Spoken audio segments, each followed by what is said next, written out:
Good afternoon, everybody. This is Blake Stewart at the Stewart Law Offices 1 week after Irma.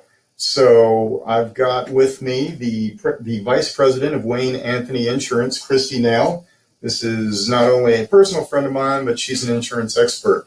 So when I started getting deluged with calls about insurance, I wrote them down and we'll discuss some of those answers here. So six insurance issues. Fact or fiction.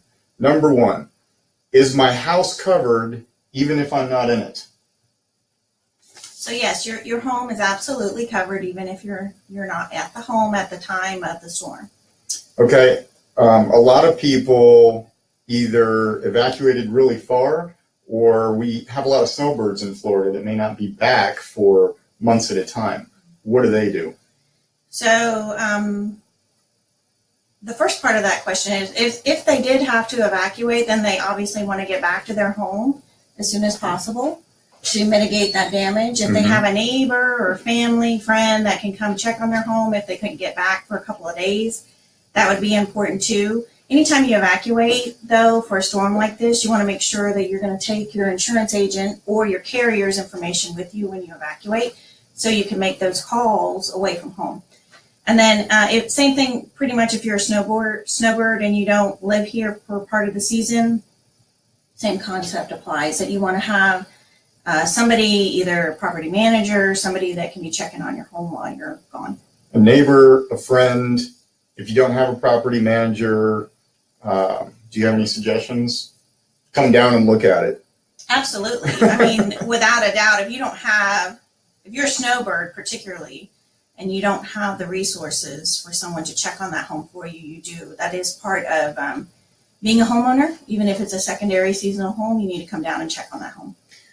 Okay, let's talk about some of the stuff that happened after Irma left. A lot of people were left without power. Most of us were under a boil warning because I think all the way into Vieira we're on the cocoa water. So we didn't come out of the boil warning for Days. Wednesday. I think last Wednesday we got out, or Thursday or something like that.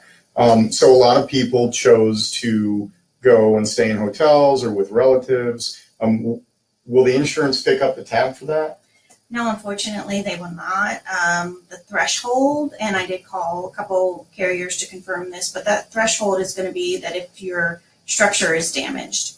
So unfortunately, and your policy is not designed, it's not going to pay for you to evacuate. It's not going to pay for the hotel. Now, if you come home and there's damage to your structure and the home is not livable, and by uninhabitable, it has to not mean that there's no power. That's not going to make the home uninhabitable.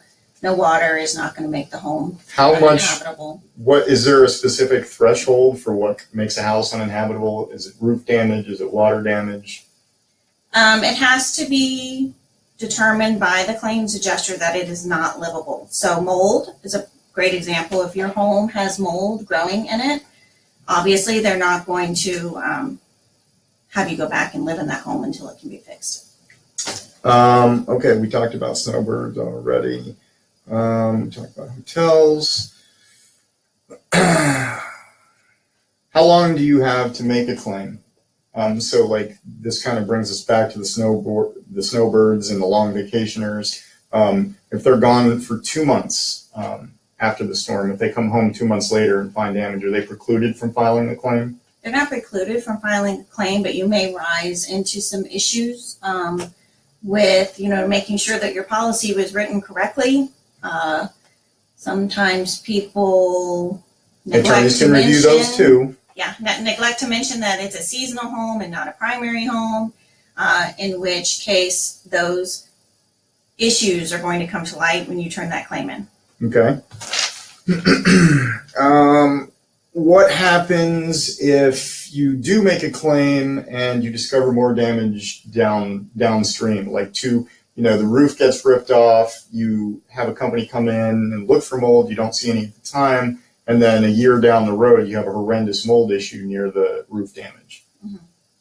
You'll absolutely want to contact that carrier and have them address reopening that claim. I mean, if it's from the same source, from the same event, then the carrier can take all that into consideration. Okay. And I think I wrote the last one, but I wrote, can I call you about insurance questions? And I always call Christy about insurance questions. She insures us personally. We get our auto insurance through her professional liability, and she's generally great to deal with. So I think the answer to that is absolutely. You can give us a call anytime. Today I had a lady that I actually don't insure. She just trusts us. She has her insurance somewhere else, and I said, come in, I'll answer your questions, and I'll help you with your policies. So no obligation. You can call us anytime. Thanks a lot. Thank you.